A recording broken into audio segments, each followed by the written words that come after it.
como remover o chip da operadora do Motorola Edge 50 Neo. Para fazer isso, pessoal, você vai utilizar então a chavinha que acompanha aí o seu dispositivo, tá ok? E daí, se não tiver essa chavinha, você pode utilizar um brinco, clipe de papel ou de outro aparelho também.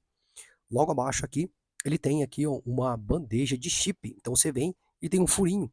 Então você coloca bem no furinho e aperta. A hora que você apertar, ó, ele pula para fora. Pulou, você puxa. Ele aqui ó, pega a sua unha e puxa ele, ó. E pronto, ele já saiu aqui com o chip junto.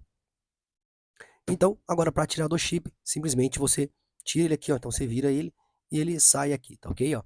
Então, se você for colocar o de outra operadora ou outro chip, você vem e coloca novamente.